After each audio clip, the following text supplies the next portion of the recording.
Good afternoon, everybody. Good afternoon. Good to see all of you here again today. On Friday morning, President Trump will travel across the country to Anchorage, Alaska, for a bilateral meeting with Russian President Vladimir Putin. The brutal war between Russia and Ukraine broke out under Joe Biden's incompetent leadership, but President Trump is determined to try and end this war and stop the killing. As the president has said over and over again, his strong preference will always be for peace and partnership whenever those outcomes can possibly be achieved. There is no leader in the world right now who has been more committed to preventing wars or ending them than President Donald Trump. Just look at what took place here at the White House last Friday, when President Trump hosted the Azerbaijani president and Armenian prime minister and got the two leaders to sign a historic joint declaration for peace, ending a decades-long conflict that disrupted the region and claimed countless lives. In other news, we continue to see positive economic reports across the board. Today's CPI report revealed that inflation beat market expectations once again, and inflation remains stable. Overall, inflation has run at a 1.9 average annual pace in President Trump's first 6 months in office. Prices for everyday goods continue to decline. Energy prices fell in July, including gasoline, which is down nearly 10% over last year, and propane, which is down 2.5% over last year as well. Egg prices fell once again in July and are down 20% since President Trump took office. Shelter inflation, the largest contributor to overall inflation, is at its lowest level since October of 2021. Wage growth for American workers is beating inflation once again. As inflation declines, this administration continues to be wholeheartedly committed to putting more money back into the American people's pockets. American real wages are up 1.3% over last year and have increased each month since President Trump took office.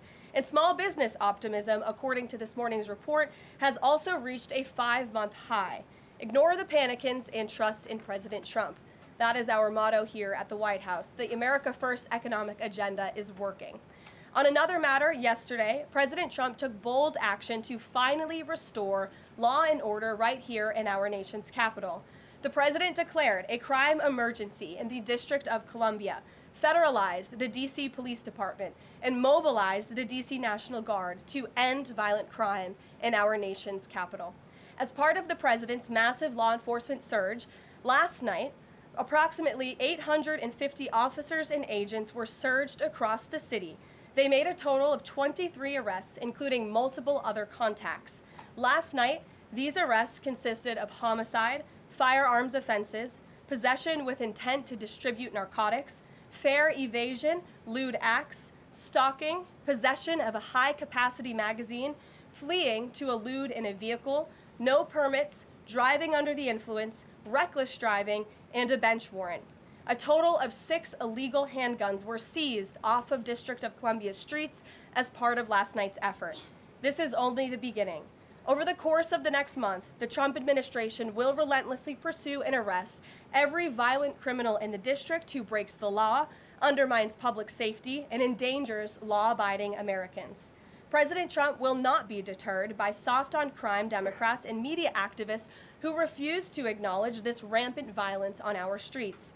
He is going to make our nation's capital the most beautiful and safe city on earth, just as he promised on the campaign trail.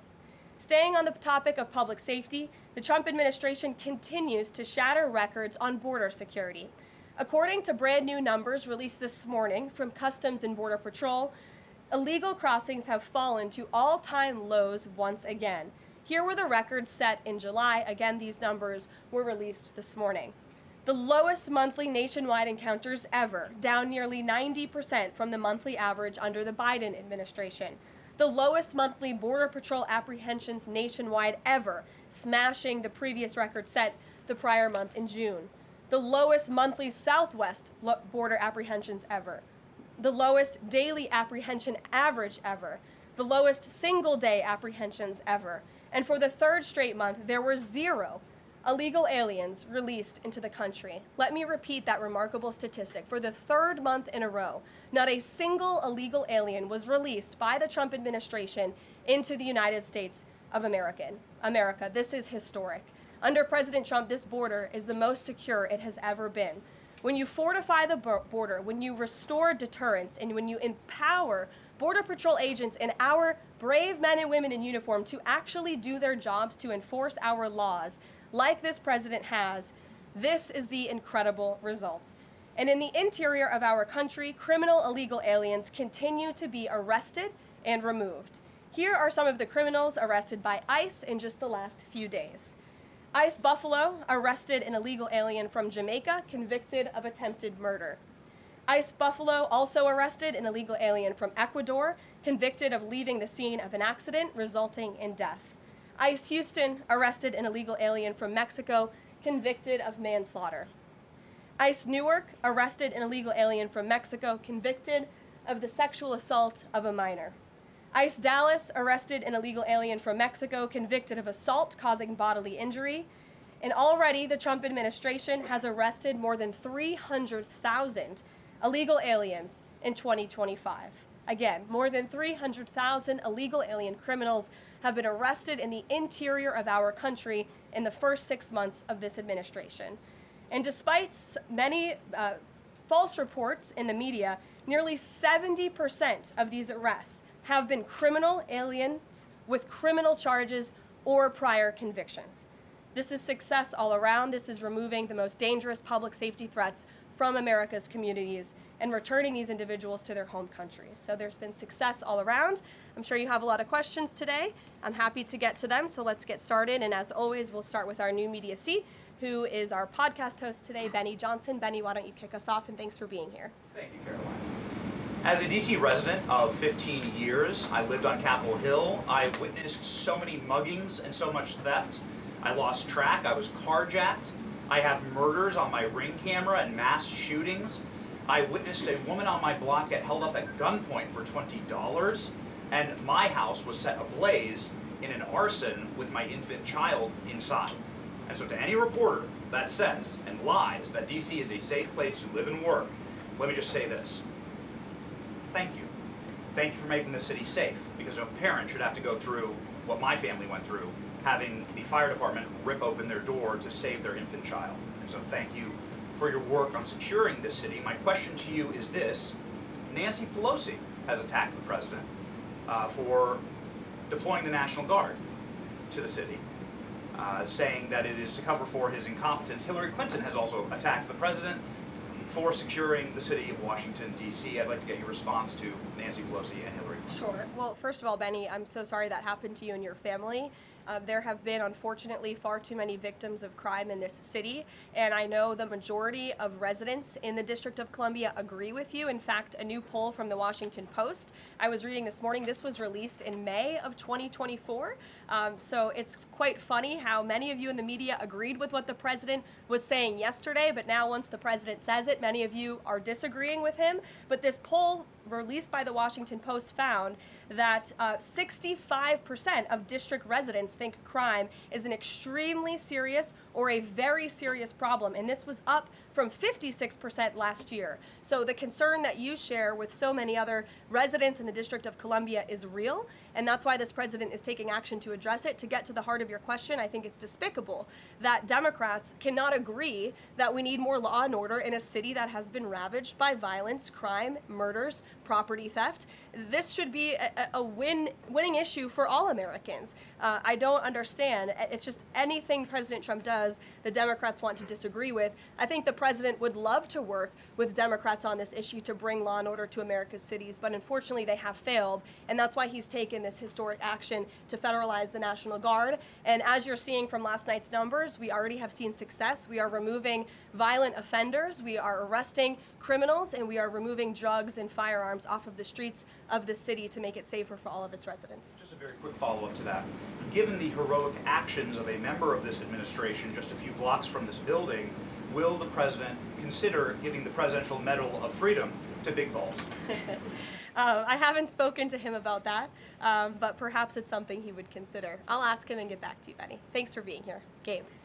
Thank you, Caroline. Regarding the Putin and President Trump summit on Friday, why not invite Ukrainian President Zelensky to that summit? I know the president said yesterday that he planned to speak with him right after the summit and even before, but why not invite Zelensky, and whose decision was it to not invite him? Was it the president or was it President Putin? Well, this meeting came about because the president of Russia asked the president of the United States to meet through his special envoy, Steve Witkoff, who, as you all know, traveled to Russia to have a conversation with Putin at his request. And so the president is agreeing to this meeting at the request of President Putin.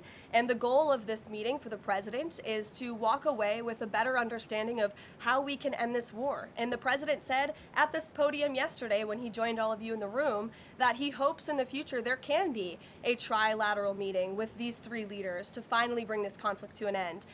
But this administration has really used every lever, has taken every measure to achieve peace through a diplomatic solution. And I think the president of the United States getting in the room with the president of Russia, sitting face to face rather than speaking over the telephone, will give this president the best indication of how to end this war and where this is headed. And another question on something that happened yesterday, but I wanted to get the White House response. A judge ruled that the grand jury transcripts in Ghislaine Maxwell's case should not be released. What's the White House's response to that? And do you plan to appeal? And what do you tell President Trump's supporters who want that information released? We think that decision is unfortunate. Of course, we moved to unseal that information because the president has said he wants to see credible evidence released. As for the appeal process, I would defer you to the Department of Justice for that. Rachel. Thanks so much, Caroline. We're learning that President Trump spoke with Ukrainian President Zelensky. I was curious if you can share any more details about their call, and did Zelensky give President Trump any red lines, any non-starters ahead of this summit on Friday? Look, I don't want to reveal the private conversations between the president and President Zelensky, but what I can tell you is that the president has deep respect for all parties that are involved in this conflict and are trying to bring this conflict to an end. After Special Envoy Witkoff returned from his meeting with President Putin in Russia, his first phone call was to President Trump. And President Trump's first phone call was to President Zelensky and to our friends in Europe to keep everybody in the loop about where the United States can see moving the ball forward to end this conflict. And so we continue to be very much engaged with President Zelensky and the Ukrainians, but also our allies in Europe as well. And then just one more for you. How does the president measure success coming out of this meeting? The president at times has suggested that Putin might be tapping him along. Is he prepared to walk out of this meeting if he senses that Putin is not serious about ending this war? I think I just answered that question for you and what the goal and the expectation of the meeting is. And I won't jump ahead of any hypotheticals, and I'll leave it to the president to speak to all of you after the meeting, which I'm very confident he will. Steve. Is he optimistic that a deal will emerge from this meeting, or is he simply going to listen? I think this is a listening exercise for the president. Look, only one party that's involved in this war is going to be present. And so this is for the president to go and to get, again, a more firm and better understanding of how we can hopefully bring this war to an end. Caroline, how did you settle on Alaska as the site for this? So there were some other sites being discussed. This is like it was a midpoint between the two leaders? There were many sites discussed, but of course Alaska is a state within the United States of America, so the president is very honored and looks forward to hosting President Putin on American soil. Last thing, is there a joint news conference plan, or will the president have a solo one? What sort of scheduling stuff? Yeah, the mechanics and the scheduling, Steve, are still being ironed out. For Friday, we're working with our Russian counterparts to put those plans into action, and of course we'll keep you all apprised on the logistical details of Friday as soon as we get them. Charlie? The president said at the podium yesterday twice that he was planning to go to Russia. Was that a verbal slip-up, or does he actually plan to go to Russia? Perhaps there are plans in the future to travel to Russia, and on Friday the president will be meeting with the Russian President Vladimir Putin in Alaska, as you know. Phil? Last week, the president said the CEO of Intel was highly conflicted, seeming to cite his past investment with Chinese companies that were doing business with the Chinese military. Yesterday, he called his meeting with that CEO a success. So what can you tell us about what the Intel CEO said to President Trump that changed his mind? The president put out a statement that you cited, Phil. I will leave it at that. He shared his thoughts on that meeting and how it went, and for any further comment on that, I'll leave it to him to make. Will the Bureau of Labor Statistics continue to put out monthly jobs reports? Well, look, what I'll tell you about the Bureau of Labor Statistics, I believe that is the plan and that's the hope, and that these monthly reports will be data that the American people can trust. As you know, the Bureau of Labor Statistics has made massive revisions after the last several reports that they have put out. And there has certainly been a decline in the quality and the reliability of data coming from the Bureau of Labor Statistics, and there's been an increase in revisions. And this president and the administration is finally tackling this problem that so many have talked about, and the president is actually doing something about it. We need to restore new leadership that we can trust. As you know, the president has appointed someone new to take over the BLS, and so we need to look at the means and the methods of how the United States is acquiring this very important data, and all of that is going to be done, and the goal, of course, is to provide honest and good data for the American people to make very important economic decisions on. Michael. Thank you, Caroline. Two questions, if I may. The president has talked about land swaps between Russia and Ukraine. Vladimir Putin says he wants Russia to hold on to Russian-occupied territory in eastern Ukraine. Is the White House at all concerned about the messaging that potentially giving over or allowing for Russia to maintain its occupied territory in eastern Ukraine, what that might say to other U.S. adversaries like China? Look, right now, the President of the United States has done more to end this war than his predecessor, Joe Biden, who allowed this war to take place. This war, don't forget, happened at the result of the weakness and the incompetence of the previous administration. And so the president inherited this conflict, and he is determined to end it. And it's a very complex and complicated situation. As for the details of the plans that have been kind of tossed back and forth, I won't get into those, and I will let the President of the United States discuss those plans with the President of Russia, with our European allies, and the President of Ukraine, Zelensky himself as well. Sure, go ahead, in the green. Thank you, Caroline. As far as the policing and security operations in You DC, speak up. is there a timeline? Do we know what success looks like? And is it going to last longer than 30 days? And also, is there going to be an immigration enforcement aspect to this? So can you speak up a little bit? The air conditioning is bumping in here for all of you today after yesterday's heater, so we've got to stock up. You're welcome. Go ahead. Is there a timeline for the security operations here in DC? And also, is there going to be an immigration component to this? And what would that look like? Look, if law enforcement officers encounter a criminal in this city, and they are an illegal alien, of course the appropriate measures to detain and deport that individual will be taken, as they should. No city should be a sanctuary for anyone other than law-abiding American citizens, and that has been the position of this administration since day one. As for the timing, we will reevaluate and reassess and make further decisions after this 30-day period is up. But within these 30 days, our entire focus is making sure that this is the most efficient operation possible and that we are removing as many criminals from the streets and we are cleaning up DC as best as we can and working with the Metropolitan Police Department to do that. I know the mayor just spoke several minutes ago. I was watching her on television, and she said that an increase in law enforcement officers on the streets will be helpful to deter crime in this city, and we look forward to working with these brave men and women of the Metropolitan Police Department to remove criminals off of our streets and to keep law-abiding citizens in the district safe. Josh. Thank you. The President weighed in on Jay Powell again today, you might have seen. He said that he's considering allowing a major lawsuit against Powell to proceed because of the, quote, horrible and grossly incompetent job he has done. Can you tell us about that? What lawsuit is he talking about? He's considering a lawsuit, and I won't speak on it any further. I will allow the president to do that himself. Is it fair to say the administration is considering suing the Fed chair over this renovation? That's what the president is saying. Has he had discussions with anyone about this, or is this just like how advanced is this right now? At this moment in time, the president is considering a lawsuit against the Fed, and I will leave it to him to comment further on it. Tamara, go We ahead. talked about, sorry, very quickly, yesterday we talked about the NVIDIA chips deal the president has struck as well, AMD, the 50% stake that will go to the government.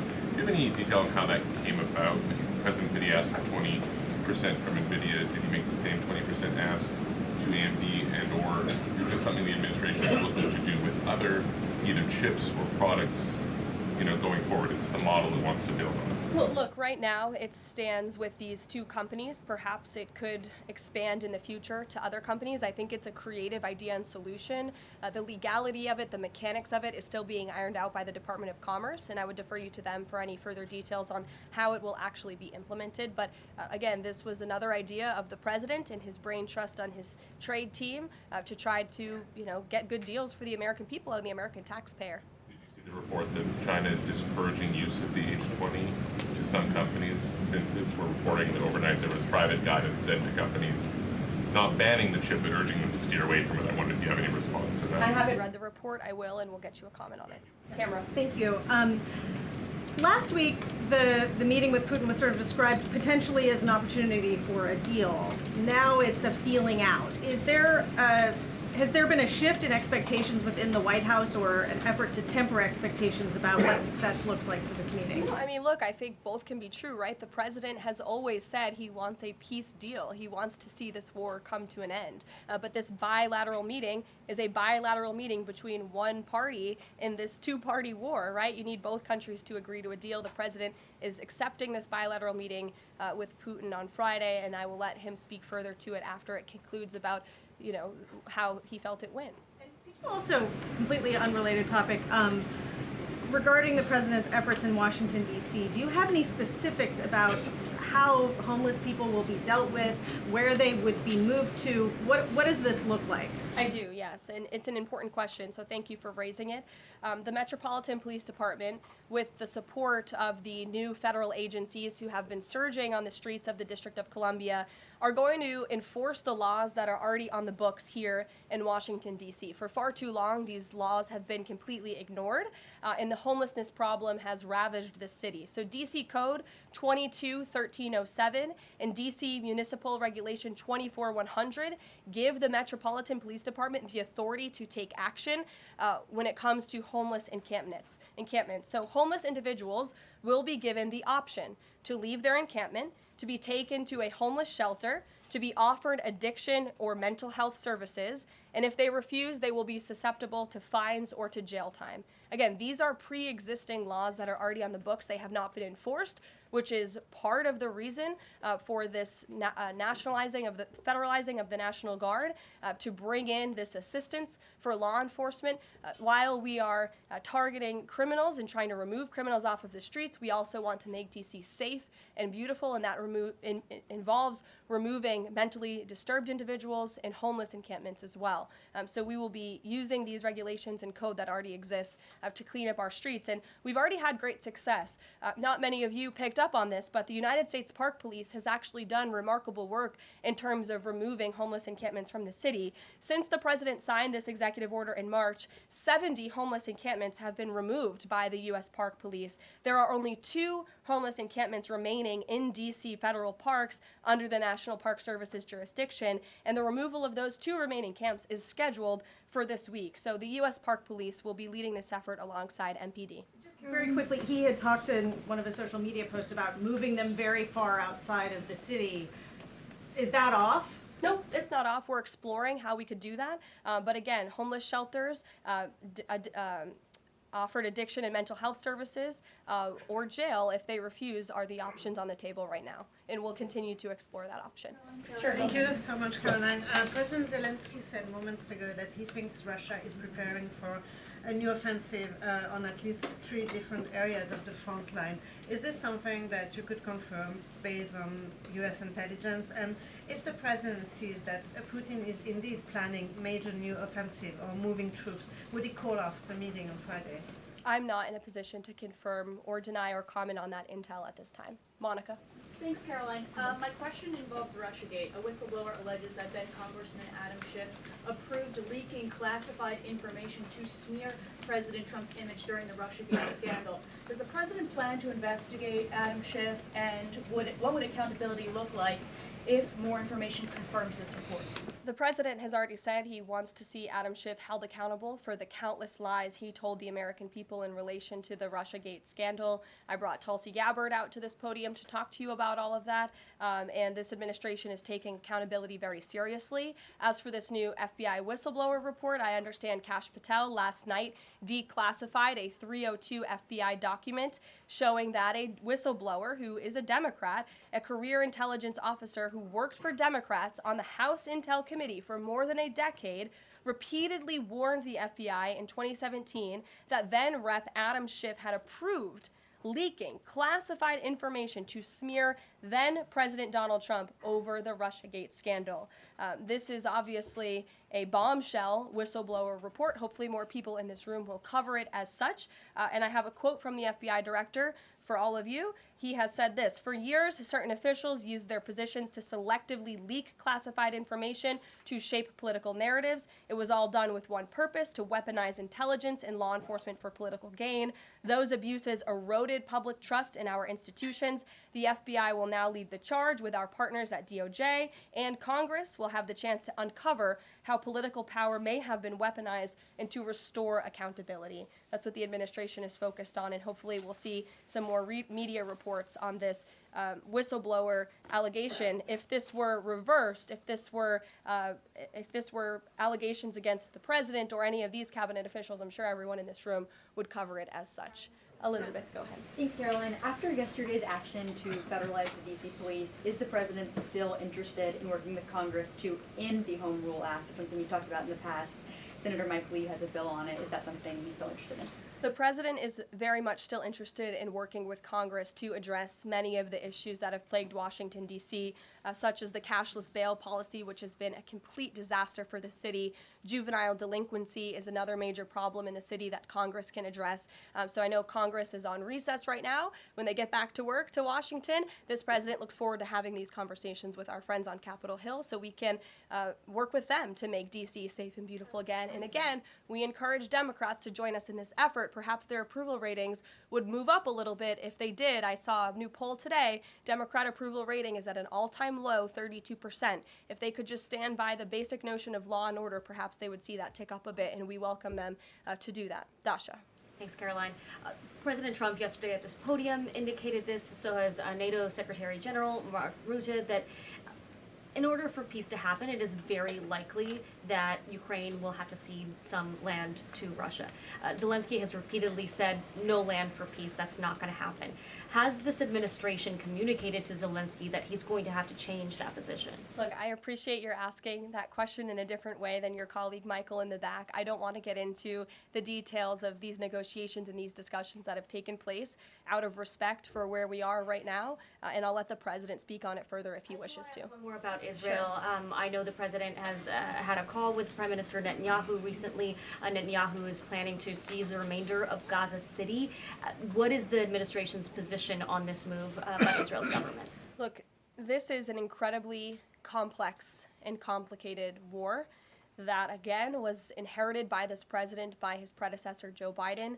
October 7th was one of the worst days in history. We saw innocent people slaughtered, murdered, kidnapped by Hamas terrorists. This administration has taken extensive time and effort and resources since Inauguration Day in January to end this conflict. We have given many flexible arrangements backed by Israel to Hamas, and unfortunately, Hamas has never agreed. Looking ahead, I will let the president speak on where he sees this going, but this is, of course, an incredibly complex and complicated situation. The administration has made our goal clear. We want to see this conflict end. We want to see the hostages released, and we've tried. The president and his national security team have given extensive effort and time to doing that. With how Israel has used those resources and the assistance that you've provided? Look, I'll let the president speak on the further actions that Israel may or may not be taking. Alexander, good to see you. Good to see you as well, Caroline. Thank you. The Kremlin is expressing interest that Friday's meeting will move beyond just terms to end the war into improving bilateral relations. There's talk over how they're interested in potentially restoring direct flights between Russia and the United States.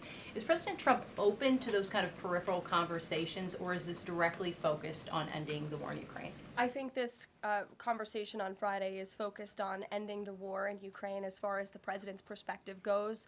Those conversations, I think the president is interested in having, but his main priority right now is ending this war and to stop the killing that has gone on for far too long. You're welcome. In the back, go ahead. Yeah, two questions on the economy. So first, we've had small businesses tell us that it's not foreign exporters who are eating the tariffs, it's them. And they've held off on raising prices, but soon they're going to have to raise prices. What is the White House's message to them? The White House's message to our small business owners across the country is you have never had a better ally or friend or supporter in this White House than President Donald Trump, who is a businessman himself, who understands your concerns and who wants to restore wealth back to our country through the powerful use of tariffs. And that's what he's focused on doing, while simultaneously driving down costs. You have to remember, we are 6 months into this administration, and we had a president who had no business experience, had no idea what he was doing, and who funneled billions of wasteful spending dollars into our economy, which created the worst inflation crisis in a generation. Now this president is focused on tackling inflation, deregulating, cutting costs, cutting red tape to make it easier for small business owners to thrive. And again, the economic indicators show that we are moving in the right direction. In January, when this president showed up to the White House, the 6-month annualized core inflation rate was 3.7%. Today, 6 months later, the 6-month annualized core inflation rate is 2.4%. So we are trending in the right direction. Moving forward, since President Trump took office, for another 6 months, inflation will be tracking at 1.9% at this trajectory. You look at grocery prices, they fell, energy prices fell, fuel oil fell, ship fares fell, propane fell, butter, margarine, eggs, non-prescription drugs. You go through the list of items that are falling. And then I would also point to that report this morning showing that small business optimism has reached a 5-month high. So look, we inherited an economic mess from the previous administration, but this administration is focused on fixing it every day. And part of that is signing the largest tax cuts into law to put more money back into the pockets of these small business owners. Just on the BLS, they collect the inflation data, obviously. If the jobs data is not reliable, should Americans trust the inflation data? Well, look, the jobs data has had massive revisions. We want to ensure that all of the data, the inflation data, the jobs data, any data point that is coming out of the BLS is trustworthy and is accurate, which is why the president has restored new leadership at the BLS. Sure, go ahead. Yeah. Okay. Hi. Thank you. Hi. Gavin Newsom has said that California is going to sue in response to the government's demand for $1 billion from UCLA over the DOJ's anti-Semitism findings. Newsom has called this extortion and ransom, so I'm wondering what the White House's response is to Newsom on UCLA. Bring it on, Gavin. This administration is well within its legal right to do this, and we want to ensure that our colleges and our universities are respecting the First Amendment rights and the religious liberties of students on their campuses, and UCLA has failed to do that. And I have a whole list of examples that I will forward to Gavin Newsom's press office if he hasn't seen them himself. Brett. Thanks, Caroline. What was the reason that President Trump chose to move on from Billy Long as IRS commissioner? Look, I think the president wants to see Billy Long as the ambassador to Iceland. As you know, that is where he will be headed. And the president loves Billy Long, and he thinks that he can serve the administration well in this position. For now, Secretary Scott Besson will be the acting IRS commissioner. Timeline for announcing a new pick? Go ahead. Thank you. Oh, Ed, go ahead, but then in the back. Yes. Go in the back first. Okay, sure. Thanks, Caroline. One foreign policy and then one domestic question, if I may. There are roughly 30,000 children from Ukraine who have reportedly been abducted and are kind of dispersed around Russia. They've been showing up on these websites for adoption. Is their return a red line for the president in any deal ending the war? The administration is aware of these reports. I don't want to set red lines for the president on his behalf from this podium. However, the president did encourage Ukraine and Russia to speak directly to one another in terms of these humanitarian issues. And we have seen progress. You have seen prisoners of war swapped between these two countries as a result of these direct talks, as well as children, and that remains a concern, but it's one that Russia and Ukraine need to iron out together, which is why this president has encouraged them to speak. And then if I can, Sure. The DC action real quick. The president said yesterday that this is a model federalizing the National Guard that could be used to combat really high rates of crime in other cities like Chicago, LA, Baltimore. What sort of authority would he have to deploy forces like that, absent the Home Rule Act? Look, the president is speaking about what he'd like to see take place in other cities around the country. Right now, this administration is focused on making D.C. safe and beautiful again. When the time comes, we'll talk about that. But I will note that the president wants to see all of our nation's cities be safe. But I think starting with our nation's capital is a great place to begin, and it should serve as a model for the rest of the country. Ed. Just to bind up a few of the D.C. things, because a lot of them have been asked, but in talking with Congress about potential changes to home rule and whatever else, would he also push the House to finally pass D.C.'s budget so that it has access to all that money that it does need for policing, for schools, and for other services here in the city? Yes, and as you know, he has done that. He put out a statement calling on the House to take up the Senate's legislation, and he stands by that position. Let me take you back to something from last month. You guys announced the president was diagnosed with chronic venous insufficiency after his legs were seen swelling. How's he being treated for that? And while you were upfront about those health issues, curious if the White House would be willing to let us speak with his physician directly about those health issues. I know there were a lot of concerns about the last White House not making the physician available. Would the physician be available in this case? I don't want to make that commitment on behalf of the physician, but it's certainly something we can look into and explore out of the effort of transparency, because unlike the previous White House, there is nothing to hide. You guys see this president working around the clock, literally 24/7, all of the time, and I will be happy to look into that request. Can we at least get an update on how he's being treated for the swelling legs and for the hands and the other issues? Look, you see the president every day. He's moving, he's working, he's continuing. There have been no adjustments made to his lifestyle. Thanks, Karoline. I have two questions, one on DC, but on the Putin meeting on Friday, does the president plan to meet with Putin one-on-one? Yes, that's part of the plan. And as for the other mechanics and logistics, I will let our team speak to that when they're ironed out. And on what's happening in DC with the federal takeover, what we've heard from the mayor and the police chief is that their understanding is there has been no change in the leadership structure. In the White House's view, who is in charge of the MPD right now? If you read the executive order, it will tell you. The leadership structure is as follows. We plan to work with the Metropolitan Police Department, but ultimately the chain of command is as such. The President of the United States, the Attorney General of the United States, our DEA Administrator, Terry Cole, who is now serving ahead of the Chief of the Metropolitan Police Department. They will be working together. Nope, Terry Cole, as you heard from this briefing room yesterday, is in charge of the Metropolitan Police Department, and he's working with the chief to ensure that law enforcement officers are allowed to do their jobs in this city. Caroline? Joey. Yeah, thanks, Caroline. I know you said earlier the hope is to maintain monthly job reports, but the president's new nominee for BLS Commissioner E.J. Antoni recently told Fox Business that the BLS should suspend issuing monthly job reports and only issue quarterly reports until the jobs data methodology is corrected. So does the president disagree with that assessment that his nominee is said there, or suspending these monthly job reports a real option? I think he floated the idea of possibly suspending until they can get the data and the methodology in order. And this president wants to ensure that the BLS, again, is putting out accurate and honest data that the American people can trust. Since you brought up the new commissioner, he holds a master's and doctor's degree in economics from Northern Illinois University. He's the chief economist in the Heritage Foundation's Center for the Federal Budget. And in addition to his work at Heritage, he has multiple other roles. He's been widely renowned for his work on economic issues. He's been called before Congress to testify as an economic expert. So he's a qualified individual, and the president trusts him to lead this important department. Take a couple more questions. Sure, go ahead.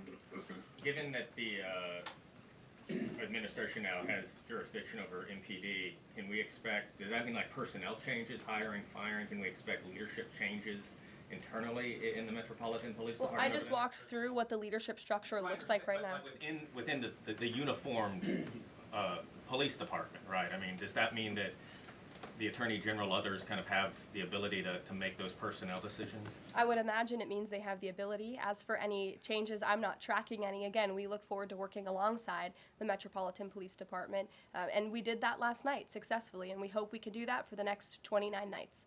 Go ahead. Karoline, Yes. So in light of reports that ICE agents detained a 15-year-old student with disabilities outside an LA high school, even leaving bullets on the sidewalk, how does the Trump administration plan to ensure parents that their children can return to school without fear of being wrongfully detained or endangered by federal agents? Where'd you see that report? LA Times.